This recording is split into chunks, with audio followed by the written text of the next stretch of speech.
इस नवरात्रि के रात में गांव में कोई भी भूतिया आत्मा हो तो मेरे सामने आओ।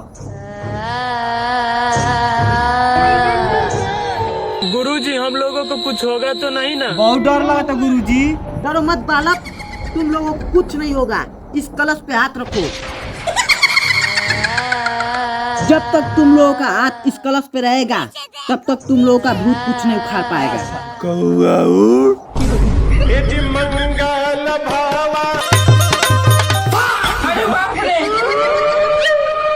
अरे सुनो तो आयुध में कितना लड्डू पैसा रखल बा रे, चुरा ले का? अरे सारे नवरातन चलता छुइये नो बिहार वर मारल बा। अरे बाबा सही कहता। बाग सारे तुहन के नवरातन फरातन हम अब चलनी लड्डू और पैसा लूटे। हट। अरे सारे नहीं उठाओ रे, ना छू। तेरी बहन का हट बे। कौन है बे तू? हट। नहीं सारुण के यहाँ कुछ तो गड़बड़ है। चल कटवा दे गेहुआ।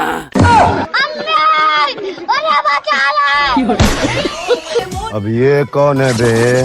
लेकिन एक सेकंड रुको जरा, सबर करो।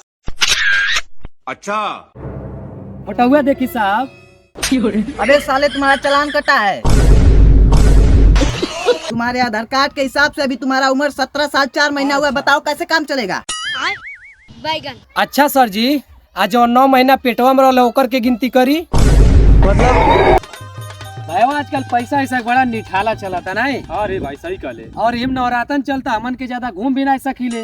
भूत बेयार पीछा से हिम सब रहला। चलो का करेंगे? नहीं सारुण के भाई 1000 तोर है। 1000 तोर। हाई 1000 हम रख लिया।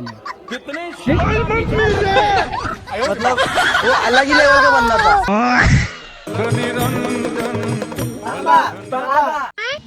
कैसन रे बालक, तू उनके बहुत परेशान लगत हवा। बाबा हमारे दोस्त के लड़का नहीं होता। शादी भइले कितना दिन भइल बालक? शादी ई का होला रे?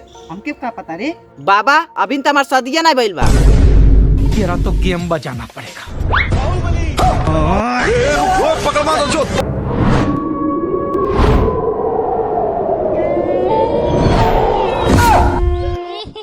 करे आराम से नहीं आ पावत रहले हैं। आइले पूरे आगे बुता दिले। आई कुल भेष भाष का बना के आइल बाटे। जो स्वेटर पहन के आ। इतना चुभने लगा हूँ सबको। ए शिवनाथ मार दियाला, रौला मार दियाला। की मार देला रे? सुबह लोटा लेके मैदान करे जात रहला, मार दियाला रौला के। के मार देला बताई बे? ठंडी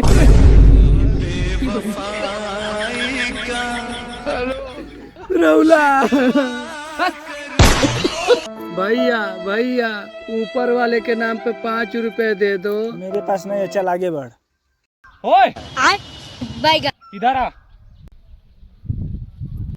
उधर तू डेली भीख मांगता है, मुझसे क्यों नहीं मांगता रे? अरे नहीं भैया, जाने दीजिए, आपसे नहीं मैं मांग सकता। क्यों नहीं मांग सकता? मैं तेरे को गरीब दिखता हूँ क्या? अरे नहीं भैया, जाने दीजिए, आपसे नहीं मैं मांग सकता। चल मांग मुझसे पहले। भैया 2 रुपए दे दो ऊपर वाले के नाम पे, मेरे पास खाने के लिए कुछ भी नहीं है। चल हट, मेरे पास पैसे नहीं है। अरे खतरनाक लोग।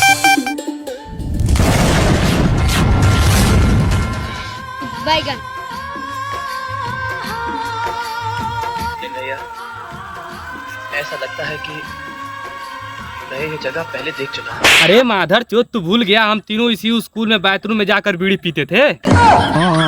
तनी सा सपोर्ट मिलल, रउआ लोग के प्यार हो गईल। तनी सा सपोर्ट मिलल, रउआ लोग के प्यार हो गईल। आ जरे वाला जरते रह गईल, हमन के 11 मिलियन पार हो गईल। इतना दुलार हमके दिहला।